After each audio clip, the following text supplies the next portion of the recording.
रानो, चलो जल्दी चलो, आज बहुत देर हो गई है। मिठू भाई, मेरी तबीयत खराब है, मेरी आँख नहीं खुली, आज आप और कबूतर चले जाएं। ठीक है रानो बहन, आप अपना ख्याल रखना। मिठू तोता जल्दी से कबूतर के घर जाता है। आज रानो बहन नहीं आई, उसकी तबीयत खराब है, चलो हम चले। रानू चिड़िया, मिठू तोता और कबूतर सागर वाले जंगल में रहते थे। तीनों पक्षियों में दोस्ती थी, सब मिलकर रहते और मुश्किल समय में एक दूसरे का साथ देते थे। मिठू तोता और कबूतर जंगल के गहरे हिस्से की तरफ जाते हैं। वहाँ उन्हें बहुत ज्यादा मीठे फल मिलते हैं। वाह कबूतर भैया, आज तो इतने सारे मीठे फल मिल गए। हाँ मिठू भाई, चलो खा लेते हैं, फिर रानो बहन के लिए भी भोजन लेकर जाना है। मिठू और कबूतर पेट भरकर मीठे फल खाते हैं और जाते हुए टोकरी भरकर फलों की ले जाते हैं। उसी जंगल में कालू कौवा अपनी सुस्त तबीयत की वजह से मशहूर था। वो हमेशा दूसरे पक्षियों से धोखे से भोजन लेता। मिठू के पास इतने फल देखकर कालू का तो दिल ललचा उठा। हाय, ये फल मुझे मिल जाए तो मजा आ जाए। मिठू, मिठू भाई, ये फल कहाँ से लाए हो? कालू, ये फल हम घने जंगल से लेकर आए हैं, जाओ तुम भी ले आओ। घना जंगल? वो तो बहुत दूर है। तो फल तभी मिल सकते हैं। मिठू, तुम ये फल मुझे दे दो, देखो इतने सारे फल हैं। ये फल हम रानो चिड़िया के लिए लाए हैं, उसकी तबीयत खराब है। तुम तो ठीक हो, तुम जाओ और ले आओ और पेट भरकर खा भी आना, वरना गोरी छोड़ेगी नहीं। ऐसा कहकर मिठू तोता और कबूतर वहां से चले जाते हैं। कबूतर रानो चिड़िया के घर के दरवाजे पर दस्तक देता है। रानो चिड़िया दरवाजा खोलती है। मिठू भाई, कबूतर भाई, आज आप इतनी जल्दी आ गए। हाँ, आज हम घने जंगल की तरफ गए थे, वहाँ हमें बहुत ज्यादा फल मिले तो हम आपके लिए भी ले आए। धन्यवाद। रानो चिड़िया फल लेकर अपने घर के अंदर चली जाती है। दूसरी तरफ कालू कौवा अपने घर जाता है। कालू, आज फिर तुम खाली पंख आ गए हो, आज भी कुछ नहीं लाए। गोरी, उस मोटी चोंच वाले के पास इतने ज्यादा मीठे फल थे, लेकिन मजाल है उस कंजूस ने मुझे एक फल भी दिया हो। उस मिठू को तो मैं देख लूंगा। वो तीनों मिलकर जाते हैं भोजन खोजने, तुम भी उनके साथ चले जाया करो। अरे, वो तो शाम को वापस आते हैं और दूर दूर तक निकल जाते हैं, मैं कहाँ इतना उठ सकता हूँ। मैं ही कुछ करती हूँ। गोरी कवि जल्दी से रानो चिड़िया के घर जाती है। रानो बहन, ये मैं क्या सुन रही हूँ? क्या हुआ गोरी बहन, क्या सुन लिया आपने? वो मिठू है ना, वो आज कालू से मिला, वो कह रहा था कि रानो कभी कभी हमारे साथ जाती है, वैसे मैं और कबूतर ही भोजन लेने जाते हैं। आपको गलत फहमी हुई होगी गोरी बहन, मिठू मेरा बहुत अच्छा दोस्त है, वो ऐसे कभी नहीं कह सकता। तुम्हारी मर्जी, मैं तो दोस्त समझ कर आई थी। वैसे कितने मीठे फल लेकर आया है मिठू? रानो चिड़िया गोरी की बात समझ जाती है और गोरी को एक मीठा फल दे देती है। गोरी कवि जल्दी से मीठा फल लेकर उड़ती है। ये गोरी बिना खाने के लिए कुछ भी कर सकती है। रानो चिड़िया शाम को जंगल में निकलती है तो कालू कौवा आ जाता है। रानो बहन, कैसी है तबीयत आपकी? कालू भाई, आप कुछ ठीक हो? रानो बहन, मिठू और कबूतर से दोस्ती तोड़ दो, वो तुम्हारे बारे में गलत गलत बातें जंगल में फैला रहे हैं। कालू, आप अपने भोजन की फिक्र करो, मैं देख लूंगी। आज के बाद तुम या गोरी मेरे पास मेरे दोस्तों की कोई बात मत करना, वरना बहुत मारूंगी। रानो चिड़िया जो गोरी की बातों से तपी बैठी थी, सारा गुस्सा कालू कौवे पर निकाल देती है। कालू कौवा घर जाकर सारी बात गोरी को बताता है। चलो देखती हूँ मैं भी उन तीनों में दोस्ती कैसे रहती है। गोरी कवि जल्दी से मिठू तोते के घर की तरफ उड़ती है। मिठू, मुझे तो बहुत तरस आ रहा है तुम पर। क्यों, क्या हुआ और तुम्हें कब से तरस आने लग गया? तुम सुबह रानो चिड़िया को जो टोकरी भरकर फलों की देकर आए हो ना, वो कह रही थी कि सारे फल खराब हैं, अच्छे अच्छे फल मिठू खुद खा गया। गोरी, तुम्हारी इन चालों से मैं खूब वाकिफ हूँ, खबरदार आज के बाद मेरे पास रानो बहन की कोई बात की तो। गोरी कवि जल्दी से वहां से उड़ जाती है। अरे, ये पक्षी तो बहुत पक्के हैं, सबके सब, कोई भी मेरी बातों में नहीं आ रहा। चलो मैं भी देखती हूँ कब तक ये बर्दाश्त करते हैं। अगले दिन तीनों पक्षी फिर से भोजन के लिए जा रहे थे कि उन्हें जमीन पर ढेर सारा दाना दिखाई देता है। मिठू भाई, कबूतर भाई, चलो आज हम ज्यादा दूर नहीं जाते, यहीं से दाना खा लेते हैं। तीनों दोस्त बेफिक्री से दाना खाने लगते हैं कि अचानक एक जाल तीनों पक्षियों के ऊपर गिरता है। मिठू भाई, ये क्या, हमने देखा ही नहीं, ये दाने तो शिकारी ने बखेरे थे। ज्यादा हिलना मत, वरना पंख इस जाल में फंस सकते हैं। पास ही पेड़ पर कालू कौवा और गोरी कौवी बैठे हुए थे। अच्छा हुआ, तुम तीनों मरो अब। गोरी बहन, हमारी मदद करो। क्यों छोटी चिड़िया, मैं किस खुशी में तुम्हारी मदद करूं? अच्छा है, मर जाओ, मैं तुम तीनों का जमा किया हुआ भोजन तो खाऊंगी। रानो बहन, इन कौवों से कोई उम्मीद नहीं। दोस्तों, चलो मिलकर जोर लगाते हैं, ऐसे ये जाल हम लेकर उड़ जाएंगे। फिर वो तीनों दोस्त मिलकर जोर लगाते हैं और जाल लेकर उड़ जाते हैं।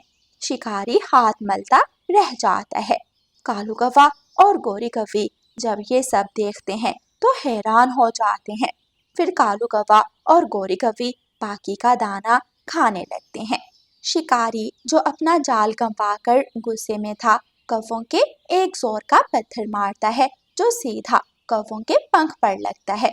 गोरी का तो पैर ही घायल हो जाता है। दोनों कौवे काएं काएं करते वहां से उड़ जाते हैं। रानो चिड़िया जाल लिए नदी किनारे अपने दोस्त कछुए के पास जाती है। कछुआ नदी से बाहर निकलकर बैठा हुआ था। कछुए भाई, हम जाल में फंस गए हैं, हमारी मदद करो। कछुआ अपने तेज दांतों से जाल काट देता है। तीनों दोस्त जाल से आजाद हो जाते हैं। जबकि कालू कौवा और गोरी कौवी घायल अपने घर के बाहर बैठे थे और तीनों दोस्तों को आता देखकर जल रहे थे। हाय, मार दिया जालिम ने। बहुत जोरों का मारा है। इस तरह कालू और गोरी को अपने किए की सजा मिल जाती है और चिड़िया, कबूतर और मिठू तोता पहले की तरह मिलजुल कर रहते हैं। प्यारे दोस्तों, इस कहानी को लाइक, अपने दोस्तों के साथ शेयर और चैनल को सब्सक्राइब करना बिल्कुल मत भूलना। आपका धन्यवाद। रानो चिड़िया की ऐसी कहानियाँ सुनने के लिए YouTube सर्च बार में रानो चिड़िया की कहानी लिखें या फिर ये बटन दबाकर बोलकर कहें रानो चिड़िया की कहानी। प्यारे दोस्तों, इस कहानी के कल वाले भाग में आपने देखा कि कैसे महल और जायदाद के लालच में कौवे राजा के महल में आते हैं और राजा का इलाज करने का नाटक करते हैं, लेकिन उनकी हरकतों से राजा को इल्म हो जाता है कि कौवे झूठ बोल रहे हैं। राजा दोनों कौवों को महल से निकाल देता है और दोनों कौवे दूर कहीं जंगल में जाकर बसने लगते हैं और दिन रात महल के गुण गाते हैं। एक दिन गोरी कौवी इसी तरह पेड़ की शाख पर बैठी थी। उसके पास बुलबुल और कबूतर बैठे बातें सुन रहे थे। इतने में रानो चिड़िया वहां आ जाती है। गोरी अपनी धुन में बोले जा रही थी। अरे, उस राजा ने हमें शाही सवारी में पहाड़ों पर जड़ी बूटी खोजने भेजा, फिर हम सारा दिन पहाड़ों पर घूमे।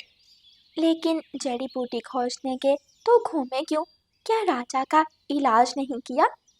अरे, हम अनपढ़ जाहिल, हमें क्या पता इलाज कैसे होता है। तो तुम पक्षी वहां गए क्यों?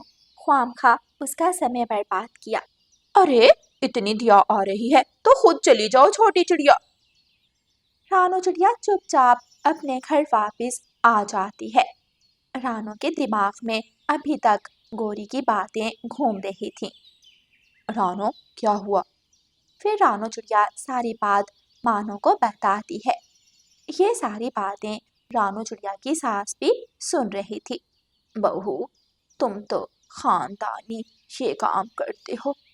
तुमने इस जंगल में ना जाने कितने पक्षियों की मदद की। तुम वहां चली जाओ, हो सकता है उस राजा को आराम आ जाए। माँ जी, मुझे उस जंगल का कोई पता नहीं। मैं ये काम कर लेता हूँ। ठीक है, अगर मेरे इलाज से राजा ठीक होता है तो मैं ज़रूर जाऊंगी। मानो चिड़ा कालू कौवे के पास जाता है। कालू कौवा एक पेड़ पर बैठा मीठा फल खा रहा था। कालू भाई, सुना है आप महल के मीठे फल खा कर आए हो, फिर ये साधारण फल आपको कहाँ ही पसंद आएंगे। हाँ चिड़े, तुम ठीक कह रहे हो, वो फल तो सच में बहुत स्वादिष्ट थे। वैसे वो महल किस सिमत में है? यहाँ से पश्चिम की तरफ दूर एक जंगल है, वहाँ सबसे ऊंचा महल उसी राजा का है। ठीक है कालू भाई।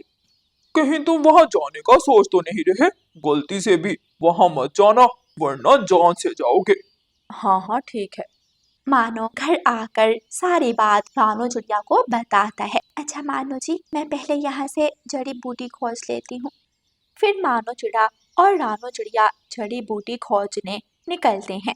मानो जी, गोरी कवि बता रही थी कि वो कौवा एक बिस्तर पर पड़ा है, मतलब उसके पट्टे कमजोर हैं। हाँ शायद। तुम फिलहाल वो जड़ी बूटी ले लो, बाकी राजा को देखकर ले आना। रानो को जल्द ही वो जड़ी बूटी मिल जाती है। रानो चिड़िया और मानो चिड़ा अगले दिन ही उस महल जाने के लिए निकलते हैं। काफी दूर उड़ने के बाद उन्हें वो जंगल मिल जाता है। रानो चिड़िया और मानो चिड़ा एक पेड़ की डाल पर बैठ जाते हैं। मुझे डर है मानो जी, कालू और गोरी की तरह ना जाने कितने ही पक्षी महल के लालच में उनके पास आए होंगे। अगर उन्होंने हम पर यकीन ना किया तो। उनकी किस्मत रानो, हम तो सिर्फ इलाज करने आए हैं। हाँ मानो जी, आप ठीक कह रहे हैं। फिर रानो चिड़िया और मानो चिड़ा उस महल की तरफ जाते हैं। दरवाजे पर उन्हें उल्लू सिपाही रोक लेता है। हाँ चिड़िया, कैसे आना हुआ? हमें राजा जी से मिलना है। बहुत आते हैं ऐसे पक्षी, राजा अब हर किसी पर यकीन नहीं करते। इतने में मिठू तोता वहाँ आ जाता है।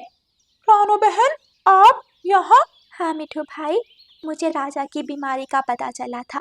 उल्लू सिपाही, इसको आने दो, ये खानदानी डॉक्टर है। मिठू तोता रानो चिड़िया और मानो चिड़े को राजा के पास ले जाता है। मिठू, क्या तुम्हें यकीन है कि ये मेरा इलाज कर लेंगे? राजा जी, आपने बाकी पक्षियों को भी मौका दिया, एक बार मेरे कहने पर इनको भी मौका दे। ठीक है। फिर रानो चिड़िया अपने सामान से वो जड़ी बूटी निकालती है। राजा जी, ये जड़ी बूटी आपको ऐसे ही खानी है। मैं तुम पर यकीन कर रहा हूँ, अगर मुझे आराम न आया या मजीद मेरी हालत बिगड़ी तो फांसी लगा दूंगा। ठीक है राजा जी। फिर कौवा राजा वो जड़ी बूटी खा लेता है। जैसे ही राजा वो जड़ी बूटी खाता है, उसे एक उल्टी आती है। राजा जी, आप ये और खाएं, मुझे उम्मीद है आप जल्दी ठीक हो जाएंगे। राजा फिर से वो जड़ी बूटी खाता है। जैसे जैसे राजा वो जड़ी बूटी खाता रहता है, उतनी बार उसे उल्टी आती है। बस, मेरी बस हो गई, मैं और नहीं खा सकता। राजा जी, उल्टी से आपके पट्टे खींच के होंगे। क्या आपको अपनी टांगों में दर्द महसूस हो रहा है? हाँ चिड़िया, ये तो कमाल हो गया, मैं बहुत अरसे से बीमार था, मुझे कभी ऐसा दर्द महसूस नहीं हुआ। फिर रानो चिड़िया इलाज करती रहती है और धीरे धीरे राजा ठीक होने लगता है। फिर एक दिन ऐसा आया कि राजा अपने पैरों पर खड़ा था। वाह चिड़िया, ये सब तुम्हारा कमाल है, वादे के अनुसार ये महल, मेरी जायदाद तुम्हारी हुई। नहीं राजा जी, मुझे सिर्फ आपका इलाज करना था। नहीं चिड़िया, मेरा वादा था और राजा कभी अपने वादे से नहीं मुकरता। अगर ऐसी बात है तो प्लीज मेरे जंगल में अपने खजाने से एक स्कूल और एक अस्पताल खुलवा दें। बस इतनी सी बात। फिर कौवा राजा अपने सिपाहियों को हुक्म देता है कि रानो चिड़िया के जंगल, स्कूल और अस्पताल खोला जाए। जल्द ही रानो चिड़िया के जंगल काम शुरू हो जाता है। राजा ने बहुत मेहनत से बहुत बड़ा अस्पताल और स्कूल रानो चिड़िया के जंगल खुलवा दिया था। चिड़िया, ये सब तुम्हारी मेहनत और नेक नियति है, वरना मैं तो बिस्तर पर पड़ा था। मेरे लिए ये सब बेमायनी है। तुम बहुत अच्छी चिड़िया हो। आगे भी अगर तुम्हें मेरी जरूरत हुई तो मुझे जरूर बताना। बहुत बहुत धन्यवाद राजा जी। राजा, जो अब बिल्कुल ठीक हो गया था, रानो चिड़िया के जंगल में खुद आता है और रानो चिड़िया को ढेर सारा इनाम देता है। इस तरह रानो चिड़िया की नेक नियति से राजा भी ठीक हो जाता है और उसे ढेर सारा इनाम भी मिलता है। प्यारे दोस्तों, इस कहानी को लाइक, अपने दोस्तों के साथ शेयर और चैनल को सब्सक्राइब करना बिल्कुल मत भूलना। आपका धन्यवाद।